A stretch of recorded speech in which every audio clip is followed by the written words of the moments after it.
Moja ya vikundi vilivyokuwa tumefanyia sampling ya kuvitembelea ni hiki cha Wasafi Singita, na leo tumefika, tumeona mchanganuo. Mchanganuo sio mbaya, lakini tuna mambo ya kuwaasa vijana. Tunawataka kama inawezekana mhakikishe kama mnatumia fedha vizuri. Mnapokuwa mnakusanya mnafanya biashara zenu, mnakusanya pesa, mnatunza, msijiingize kwenye matumizi mengine ambayo ni tofauti. Viko vikundi ambavyo viliweza vikabahatika kupata mkopo, kwa sababu nimewaambia nyinyi ndo mara ya kwanza. Si mara ya kwanza nyie. Kwa kuwa ni mara ya kwanza, lazima muwe na discipline ya matumizi ya pesa. Hakikisha unaweka mchanganuo wako mzuri, unachokusanya na matumizi yako, ikiwemo matumizi ambayo ni ya lazima kama kuirekebisha pikipiki, lakini pia kujaza mafuta, lakini na kuweka akiba kwa ajili ya marejesho.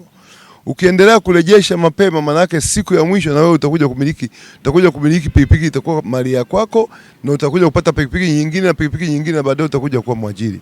Usipofanya hivyo, kaacha discipline hii hapa, manake utasababisha usiweze kurejesha mkopo. Ukishindwa kurejesha mkopo, manake utasababisha wengine wasipate mkopo.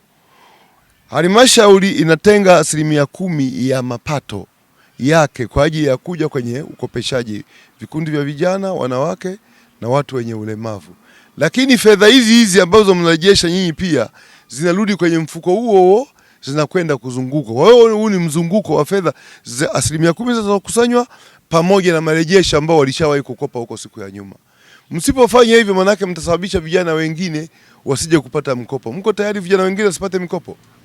Kwa hiyo lazima mtunze vyombo hivi hapa, lakini pia muhakikishe kwamba mnasimamia, mnazingatia taratibu za usalama barabarani. Usalama barabarani ni pamoja kama kwa sababu mmeshajifunza, si mna leseni wote, mmeshajifunza taratibu za usalama barabarani, si ndio? Moja ya masharti ya msingi sana unapoendesha pikipiki, lazima uvae helmet. Msifikirie tu kwa sababu mko kijijini huku unaweza kuwa unaingia kwenye barabara kubwa bila kuvaa helmet. Matoka yako ukipata ajali, manake tumeshakupoteza. Tukikupoteza manake tumepoteza pikipiki, tumepoteza marejesho, tumepoteza wewe nguvu kazi pia. Si manake? Manake ni hasara kwa familia yako, ni hasara kwa taifa. Kwa hiyo lazima mzingatie. Wale ambao mmeacha helmet zenu, hakikisha helmet unakuwa nayo. Na ikilazimika lazima pia mnunue helmet sasa za wateja wenu. Unapompakia hakikisha amevaa helmet. Nadhani kiongozi, kama ulivyozungumza kwa vijana wetu hawa, sisi tutaendelea kushirikiana nao na kuwasimamia na kuwaelekeza pale ambapo watakuwa wanaenda kinyume na utaratibu ambao unaweza kuwaletea shida. Lakini ninyi mabodaboda, ni waombe tu kwa yale ambayo umeelekezwa, lakini bado hata uvaaji kwenye viatu.